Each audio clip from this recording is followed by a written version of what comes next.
New this hour, Montreal police are about to release the identity of the victim of a brutal killing and dismemberment. Meanwhile, they believe the suspect in the case, Luka Magnotta, has fled the country. Police in France believe the 29-year-old Canadian is there. Magnotta is accused of killing and dismembering a man in his Montreal apartment and mailing body parts to the Conservative and Liberal Party headquarters in Ottawa. He's now on Interpol's most wanted list. In Quebec, students say they're planning a massive demonstration this weekend after a breakdown in talks with the government. The provincial government and student groups say 4 days of talks on tuition hikes went nowhere. Now the students are planning a summer of protests, starting with a massive rally over the weekend.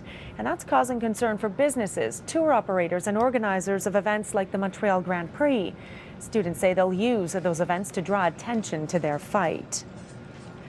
As the violence escalates in Syria, refugees are fleeing across the border into Lebanon. The journey, though, is a dangerous one.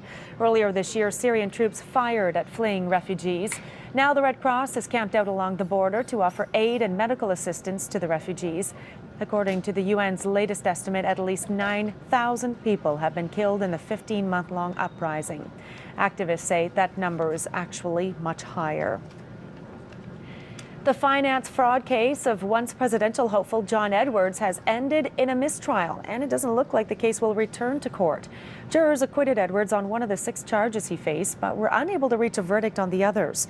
The trial exposed an infidelity scandal that unfolded while his wife was dying of cancer, but prosecutors couldn't convince jurors that Edwards masterminded a $1 million cover-up of his affair. New rules are making cross-border shopping more attractive to Canadians. Starting today, you can bring back more goods duty-free. Reporter Melissa Lamb is live in the newsroom with details on this one. Melissa? Well, Annette, some experts say cross-border shopping could hit a 2-decade high this summer, fueled by a high Canadian dollar and these new duty-free rules. Previously, you were allowed $50 worth of duty-free goods when you were there for 24 hours, but now you can bring back $200. If you're there for 2 to 7 days, you're now allowed $800 worth of duty-free goods. Some local businesses say this will hurt their sales and are calling on the government to eliminate the tariffs charged on imported goods, but other analysts say this will boost the Canadian economy and help retailers drive down their prices. Now, we've been collecting your thoughts on this, and here is what you've said. Olive O'May wrote in saying, I won't cross more often, but I may buy more when I'm there. And Monique Frigo wrote in saying she won't shop there more often. Why stimulate the American economy when ours needs help? Now, these new regulations were announced as part of the federal budget and come into effect today. Annette?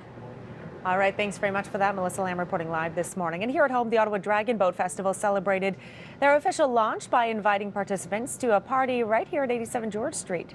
It was an evening of encouragement and entertainment before the competition begins. The festival started as a half-day event in 1993 and has grown to a 3-day extravaganza. The Dragon boats will be racing from June 22nd to the 24th. And weather-wise, we need some good weather for the Dragon Boat Festival.